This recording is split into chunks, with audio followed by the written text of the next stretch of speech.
Hey everyone, Rob from Southgate Media Group here. Before we get started with this podcast, we have a quick message. If this is your first time checking out the show, we love that you found us and we really hope you enjoy it. What we have to say is for the subscribers, if you enjoy our shows, would you please donate to help keep these going? We don't want to have to put traditional ads on these shows, but this does cost money, so we really do rely heavily on donations.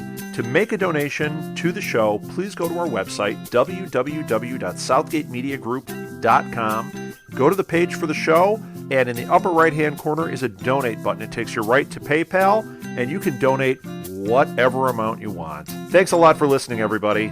And now, on with the show.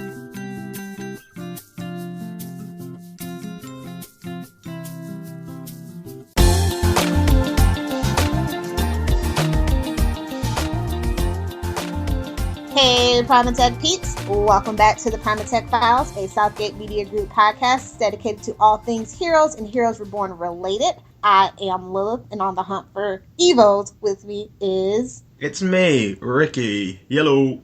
And today we have a very special guest that we are interviewing. He is a man of many, many skills and talents, Mr. Ryan Gibson Stewart. Hey, how's it going, everybody? All good. So before we get started, would you like to let our audience know a little bit about yourself? Sure. My name's Ryan. I've been a fan of Heroes at the beginning. I actually didn't watch the premiere episode of Genesis until my wife sicked me on it, and so I sat and watched it. Maybe a week or two after it had aired, and loved it. I was hooked right away, and I got online and started looking around for information because I'm the kind of person who, when I get involved in something, I like to find out as much as I can about it. I started looking up and came across HeroesWiki, and wikis were sort of a newer thing in 2006, and I started editing and got really involved and became an administrator there, and eventually started doing interviews with people, and after a while NBC hired me to do some work for them, and it's just kind of a balloon from there. Nice. Are you still an elementary school teacher or no? I am. I'm actually a sixth grade teacher, and so when I started as on HeroesWiki, it's an elementary school, and now we've moved over to the middle school, but it's still sixth grade. I teach science, so I've been teaching for about 12 years now. So yeah, science. So that's a good topic to talk about when it comes to Heroes. The science part of the fiction. I'll start off quickly. So obviously there's the different volumes of Heroes. You've got Genesis all the way up to Redemption. Which one is your favourite volume and why? Oh, by far it's Genesis. The first season was absolutely spectacular. There's something about a good origin story, and that was just filled with origin stories. It's actually one of the things that I'm seeing as a pretty big difference with Heroes Reborn and the first season of Heroes is that we don't really have any origin stories, and I think that's not a bad thing. Tommy's had his ability for a while. He's kind of learning about it still, and so there's a bit of elements of the origin story, but it's not quite an origin story. He's been able to do this for years, he says. And the other characters are very similar. I think it's really neat. But I really enjoyed Genesis. It seemed like every single time there was an episode that ended that had some kind of a big cliffhanger or something that left you wanting more, and that's really neat. It was ahead of its time in terms of the whole binge watching thing, I think, especially on where it's on in Netflix now. I can see myself, like, whenever I start an episode, it's like to be continued. Oh, I might as well just carry on then. So yeah. Exactly. Just hungry for more, there's, that's a good serialized show does that. Lost did that, around the same time, and 24 had that, and, those are the kind of shows that really drew people in week to week to week. Television's changed so much since 2006, but Heroes was sort of, one of the best ones at doing that, especially in that first season. It was really amazing at hooking people and bringing them back week after week, just hungry for more, and then driving them to the internet to talk about it and developing these really great communities where people would love it and hate it and have that love-hate relationship with a show and wanted to watch more and wanted to find out what's going on, and I can't believe this is happening. That was they did that so well in the first season. Definitely. Can you pinpoint the exact moment that you became a fan of Heroes? Because for me I got to it late as well, around about the Christmas hiatus time, and I watched really slowly the first 4 episodes, but as soon as the end of the 4th episode happened and we saw Future Hero, I was like, okay, I'm invested, and I just watched all the way up to the Christmas hiatus, and then I was just like, well, I'm going to have to wait around now. But yeah, do you remember that? Can you pinpoint the exact time that you became a fan of Heroes? Yeah, pretty much the same story as you've got. I'm sure that goes among everybody who's listening right now. I watched Genesis and the first few episodes, and I enjoyed them. I definitely liked them. I was a fan, but I was hooked, and I mean like obsessive, and could not let it go. Definitely. After that episode Heroes, where a future hero shows up and says, "Save the cheerleader, save the world." I mean, there's a reason why that became such a catchphrase. It was such an iconic moment. It was an important moment story-wise. It was an iconic moment for the show, and it just really made you go like, there is some crazy stuff going on, and I've got to find out what's going on here. Definitely. It was much deeper than just a cool superhero story. This is something much deeper, something much more mythological. There's something deep going on here, and that's where I became obsessive compulsive about it. So you said that you sought out everything through the internet after that, and you stumbled upon HeroesWiki. How did you properly become involved with the HeroesWiki? And by the way, we love HeroesWiki, Hero Primatech files. I'm sure everyone does. So yeah. Thanks, I appreciate it. It's not just me though. Please don't give me any credit there. I'm one guy on there, and I might be a kind of a major contributor there, but it's definitely not just me.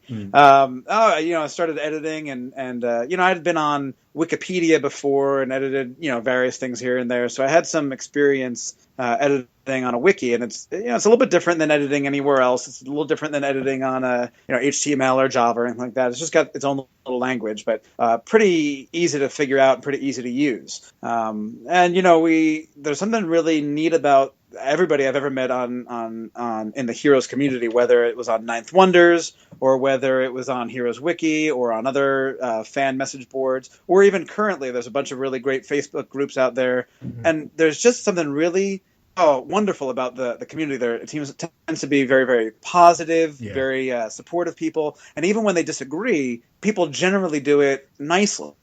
People generally do it very respectfully.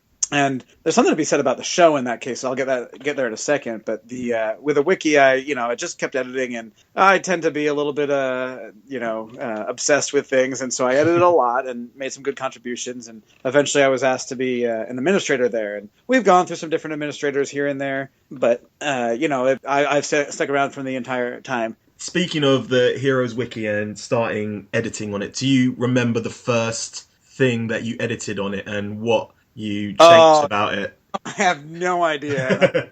I've made thousands and thousands of edits, and so it would take me probably just an entire day just to go through all my past edits and even find my first That's one. Right. But no, I have no idea. I do remember some of the first things I really enjoyed were the paintings, Isaac's paintings. I'm a very visual person, and so I remember really enjoying just collecting even bits and pieces of, they showed us a corner of this new painting, and I wanted to see it, and putting them together. I made a page called Prophecy, and it's just got side-by-side comparisons of Isaac's paintings with the actual event, and that I thought was so cool to see.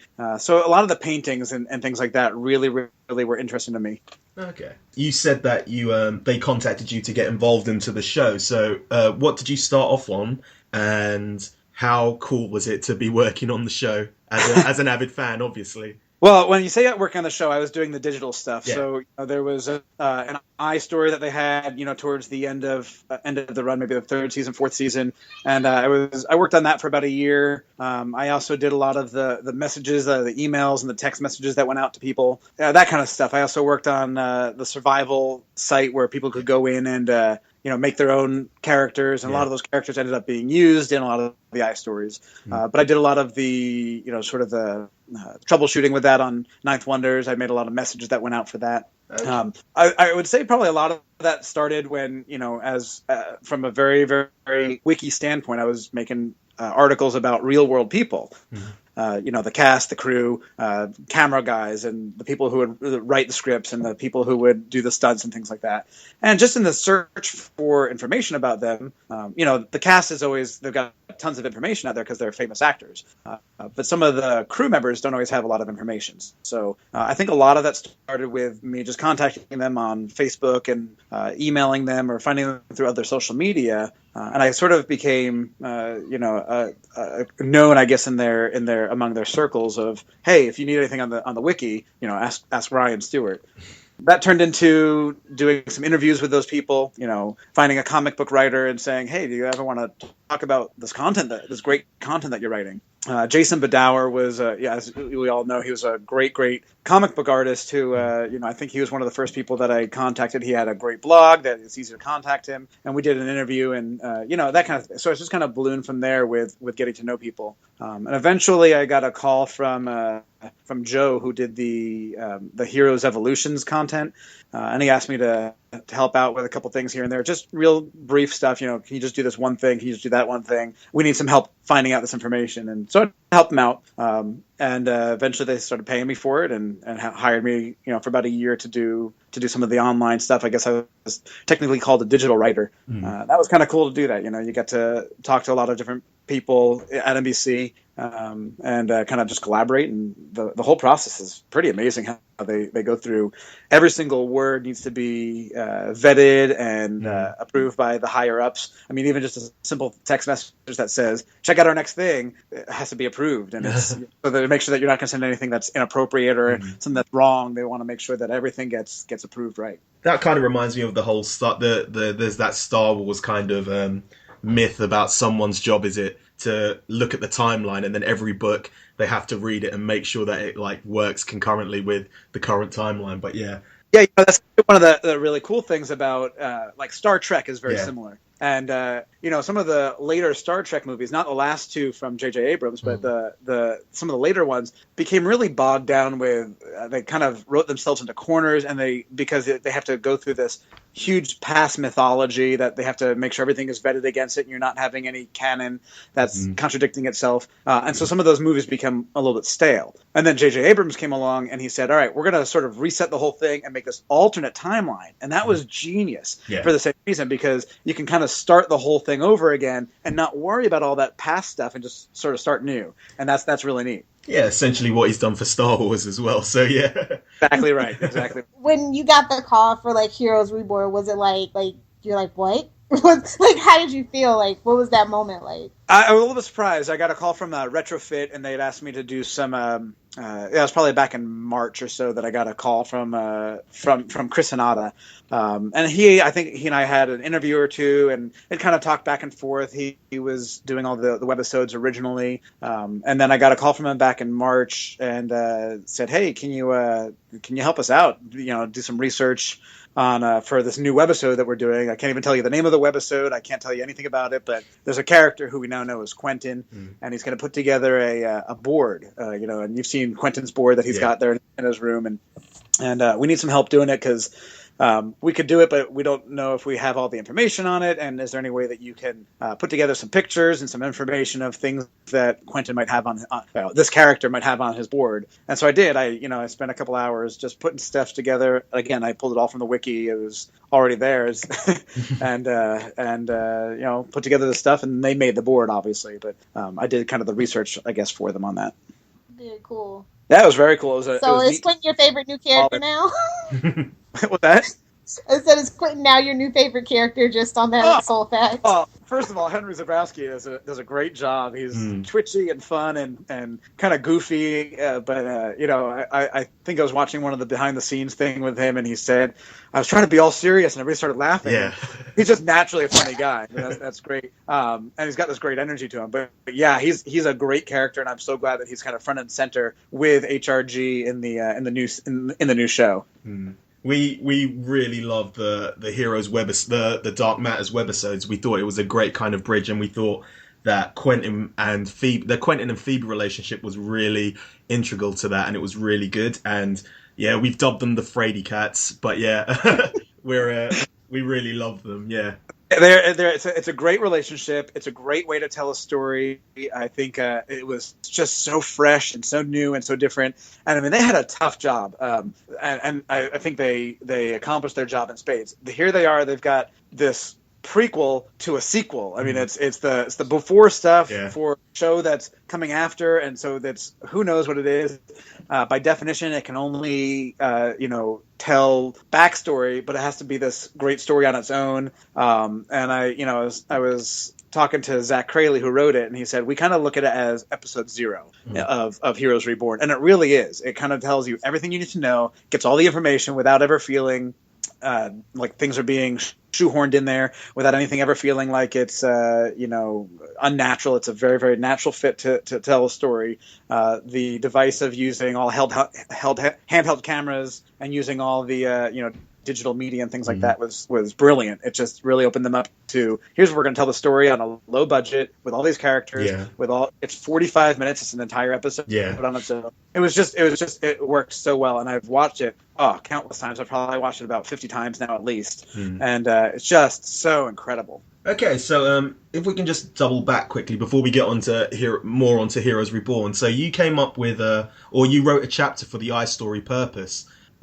Which chapter did you write, and how was it, that whole experience of writing an actual chapter for the iStory? The experience was pretty impressive. It was amazing to me that you write this thing and then it goes to other people who kind of edit it, and it changes so much in the time that you're editing it. The name of what I was called is called However It Gets Done. Yeah. And I like that idea of, you got to do whatever you need to do. However it needs to get done, you got to do it. I think we were writing the story for John Mulligan, and I didn't create that character. That was another one of the digital writers who created him. Created this great character, kind of mysterious, kind of cool. He's got this great power of time. Anyway, I was asked to write, I guess, the 5th chapter, I think, of that one. And so I wrote this outline. I got the outline approved, and most of the outline stuff was approved pretty quickly. But then I started writing the actual content, and things came back, and this is going to change, and this is going to change. And I was like, oh, is that because I did a bad job? And they said, no, everything changes. And Zach Wilson, who's the other digital writer, kind of came back, and he was sort of, I guess, holding my hand along the whole way because I'd never done anything like this. And he said, don't worry, everything gets changed. The first one, I don't think there was even 2 words that were the same from when I submitted it. And there were certainly more than 2 words. The basic storyline was the same. A lot of the order of things changed. A lot of the just some of the descriptions and things like that changed. But the basic backbone of the story had stayed there. And so we kind of went back and forth, and it probably took about 3 weeks from start to finish of writing it, getting it back, sending it in, editing it, getting it back, making more changes, and just kind of going back and forth. And that was on a small, iStory that is not quite nearly as popular as, let's say, an episode or a graphic novel, which goes on for sometimes weeks and weeks and months to just going through that editing process of changing back and forth and back and forth. But it was a neat, eye-opening experience. As a teacher, I've edited with my students before, and that's usually, they write something, I kind of make some changes here or there, take my red pen and make some circles, and then give it back to them, and that's it. This is that same exact thing, but on steroids. It just goes back and forth among 10 different people, and I don't even know everybody who saw the drafts before it got published. And then finally, it gets published, and it was pretty cool. So you helped out on the Heroes survival game. Did you actually play any of this content after the fact? Yeah, I had, I think, 1 or 2 characters on there. I think I named them after my own kids and things like that. And I couldn't even tell you anything about them. You just go on, and if you remember, you just put on a character and you make up abilities for them. And some of them got put into different factions, and then those factions became entities within the iStories. And some of the characters got chosen. A good, at least a dozen or 2 dozen got chosen to be characters in the iStories, which was kind of cool. Mine didn't. I wanted to make sure mine didn't. They weren't very good characters. I always added a couple extra characters, both for fun as well as for technical purposes, just to test out if I tried to break the system, what would happen, and if I tried to do this. That was kind of my job also, is to be the technical coordinator when people posted on Ninth Wonders that there was an issue, to address it, to bring it back to the powers that be, and people who are way above me, that I don't do the technical stuff. I just kind of was the liaison between NBC and the fans, I guess. So before we move on to Heroes Reborn, can you tell us your favorite character from the originals, what we're calling Heroes Prime? Hero, by far. Definitely. Heroes, the show, is this great genre crossing show. It's not quite a superhero show, it's not quite a drama, it's not quite a comedy, it's kind of all those things together. And I think nobody encapsulates that more than Hiro Nakamura himself. Just this wonderful, funny, dramatic character, and a lot of people could have played him, but I think the reason why he just kind of stands out in my book is because of Masaoka. It's just this amazing actor. Yeah. He's a brilliant man who uses his intelligence to bring this character to life. And of course, that iconic moment is that I was telling you about earlier is all about Hiro Nakamura coming back, from the future, and how is he going to become this character? And I don't think we've seen that transformation still 100% yet. Still at the end of Heroes back in 2010, Hiro Nakamura was much stronger, much more heroic, but still somewhat of a meek character, not quite the sword-wielding guy that we see, back in episode 4. And if the previews are any indication, we're going to have a lot more of how did Hiro become this guy, and I'm excited to see him when he appears on Heroes Reborn. But yeah, by far, Hiro Nakamura is my favorite character.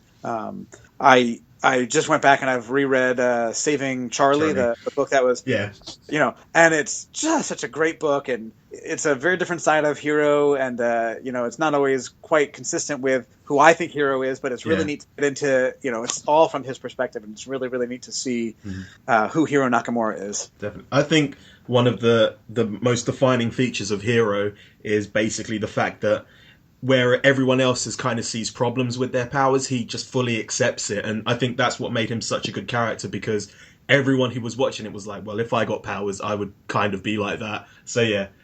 Well, then we all need to send a big muffin basket to Tim Kring's wife, because it was her idea to have a character that she liked it. That's a really great point. If you look back at Genesis, when Nikki discovers her powers, she's scared by them. Peter's really excited, but he doesn't quite get them. You got Nathan, and he's hiding his powers. He's not letting anybody know about his powers. But Hiro stands up in the middle of his cubicle. Yata! He's all excited about it. It's great. And he's always been very childlike about his powers, and very, very excited about them and using them, and wanting to do good with them.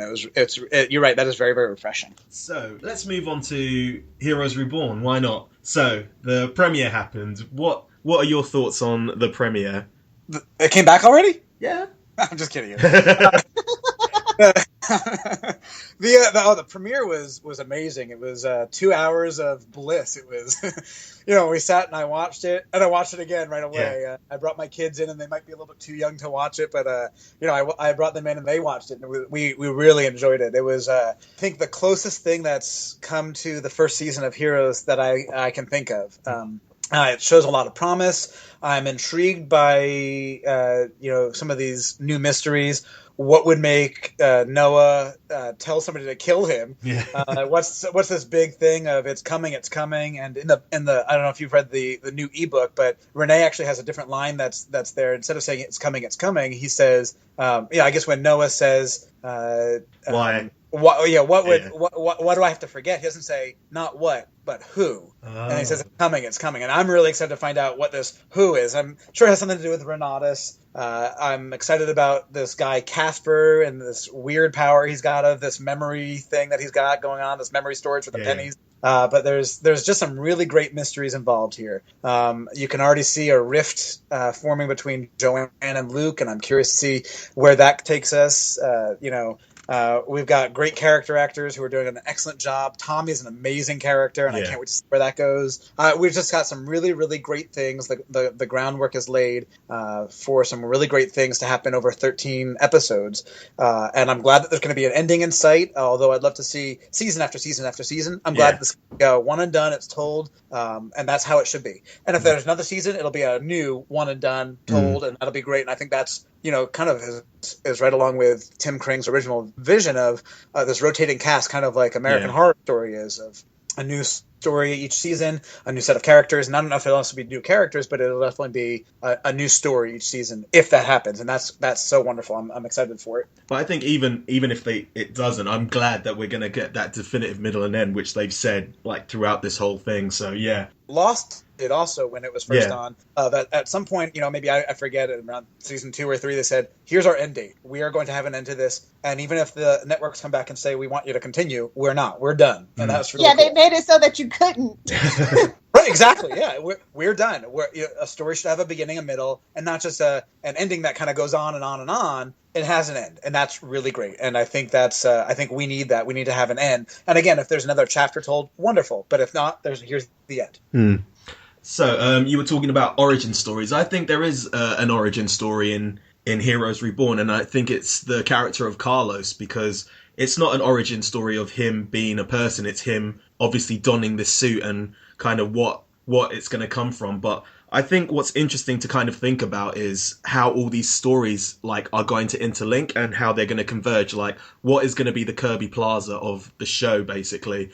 Yeah, absolutely. There's obviously something coming, and we don't quite know what it is. Yeah. Renatus hasn't really been introduced too much in the show. We know about it from Dark Matters, but obviously they're going to have a huge part of that. There's major characters that haven't been introduced to us, like Erica. Yeah. She was on Quentin's board, but beyond that, we really don't know much about her. We know that she's, I guess, involved in Renatus as the CEO, but there's some really great mysteries. You're right. Carlos is an excellent example of an origin story, but you're right. Not so much for the powers. We haven't even seen his powers. Yeah, if he has any. I'm sure he does. But you're right. He's going to be an excellent character, and that idea of putting on the El Vengador suit is going to be really, really neat to see how he does that. Kind of overcome some of these negative parts of his life. They've kind of laid the groundwork for. There's some mystery of what happened in Afghanistan. When he says, "Well, I'm not necessarily a hero. You don't know what happened," and we're going to find out. I'm sure there's going to be a flashback back to Afghanistan, and we'll find out more about what happened there. But that's going to be really cool. His story is going to be really, really neat. I'm excited for that one. So let's get on to the next thing. Let's talk about what I think is probably the most polarizing aspect of the show at the moment. Miko and Ren, what do you feel? How do you feel about the whole the computer game aspect of the show? It's weird. It's very, but I don't think necessarily in a bad way. The original Heroes, especially season 1, still had some of those wacky elements. They had some of those things that were a little bit off the wall, but they worked. I like the power. I think it's very unique. It's very very different. We've never seen anything kind of like this before. We certainly have never seen a character who's half the time animated and half the time live. And so this is very unique and different. And I think they know that. And I think that the more that's embraced, that this is a little bit weird, a little bit off the wall, that's not a bad thing. I think it's promising. I'm not turned off by it. It is weird, though. It's kind of like, what's going on? I think the more that we get into the relationship, like we've done with everything else, the more we get into the relationship that we see Miko have with her father, and that sounds like there also might be some romance with Miko and Ren. But the more we find out about this and the more we see those relationships, I think that we're going to understand and accept this weird ever-now world that exists. I'm really looking forward to seeing what the end game is with it. I know it's weird and I know it's kind of polarizing, but at the same time, I'm totally like, well, what is going to happen? I'm in for the ride, basically. Yeah, I'm there too. It's 13 episodes. I can jump in. I'm good with it. It's weird, but not off-putting. Yeah. Okay, I just have a question. If you can't answer it, it's fine. But Ricky and I stumbled across this thing, and we swear it's an ARG, and we were like, "Are they going to do an ARG for this? Do you know? Can you say?" Do I know anything about an ARG? I don't know anything about an ARG Fair enough. For this. Not at all. No, I think I've worked it out. It's not global. It's not Globus Biotech. It's Globus Biosolutions. So I looked for that. We were completely wrong. I really want an ARG. I love the extra content in the original. Oh yeah, me too. I would love that also. I'm excited for the 2 games, Enigma and Gemini, that are coming. They look really promising. I don't think they're going to be ARGs, but they're going to be. I think they're definitely going to be fun games and give us some new content and some cool stuff there. And they're releasing bit by bit of that. Like I've seen what the power is now, and it's essentially time shifting, so you can kind of see the difference. like from the vision you can see like what it looks like now and what it looks like either in the future or in the past. That kind of Yes. Have you seen the videos on I Yeah. guess it's the new Heroes universe site? Yeah. And you can go back and forth and change from 2006 to 2015 or whatever Yeah. the years are. That's really cool. Yeah. I'm excited to try that out. I think also something that's interesting to bring up about the Heroes games is the fact that they say, has it worked? Has the formula worked? So are they like, my theory is like, obviously that it seems like they're kind of maybe bringing back the formula, quote unquote, but who knows? Maybe it's something to do with Renatus themselves. Maybe they are the ones who are bringing back some kind of it's coming kind of thing with powers, I guess. I don't know. Yeah, I'm curious to see where they go with that. One thing I want to mention is I see a connection, or I guess maybe a parallel between Heroes and Star Trek. Star Trek was this great show started by Gene Roddenberry, 50 years ago or whatever, and it's come back several times in several different iterations. You have the original story. You've got a couple different spin-offs. You have, Starship Enterprise. You've got these different Star Treks. You got a bunch of really great movies. And in the same way, I think that Heroes can be the same thing. We've got Heroes Reborn, and we're just obviously in the infancy, but Tim Kring has created this amazing world and different inhabit that world. And I think that's really neat, and I'm excited to see that. The other really neat connection I see, or parallel I see, is that unlike a lot of shows out there that are still maybe even great shows, Heroes has at its heart a very positive, optimistic view. And I think that's one reason why it resonates with fans. And I think that's one reason why a lot of the fan communities that we see are so positive and so supportive of each other and so, just have fun. Because Heroes itself at its premise is, like Star Trek, a very, very positive outlook for life, a positive outlook for people. It's very optimistic in its viewpoint of life. And I love that about Heroes. And I hope that always sticks, that it never becomes this dark, sinister future that we've seen in some of the future episodes, but at its heart, it always remains this very positive viewpoint. Yeah, I think that's a great place to end up with this interview. So, do you have anything that you want to plug? Any projects you're working on, or just check out the wiki? The more people that we get on there who help edit it and stuff, it makes it better. It's definitely not a one-man job, but it's definitely something that if you get on there and just anybody can create an account and throw in a couple edits here and there, give their opinions, jump on the talk pages and mention things. So that's the kind of thing that I'd love to promote. Just everybody jump on and do whatever you can for the wiki. We love to have people come and join our community. Does the wiki page have a Twitter itself? We have two, actually. We have one that's kind of an automated bot that kind of just throws out a couple different, I guess, of the recent edits every once in a while. And then we have another one that we run, and not very often, but we jump on there and make some notes about it. Whenever there's a new interview or something that goes on. I did 2 interviews with the Dark Matters guys, and we always put those links on there. Yeah, the Twitter handles are HeroesWiki and HeroesWiki bot, if anyone wants to go and follow them. Thanks, Awesome. Appreciate that. Thank you so much for joining us. You gave a really wonderful interview. Yes. Thanks, I appreciate that, guys. It's been a pleasure. And now it is time to wrap it up. That was our interview with the one Ryan Gibson Stewart. We hope you enjoyed the interview. We hope you found it informative and entertaining. I just want to encourage you guys to keep liking, sharing, and commenting on our Facebook posts, sending in those emails, tweeting at us on Twitter, and dropping questions in our Ask box over on Tumblr. Download the podcast, Save the World.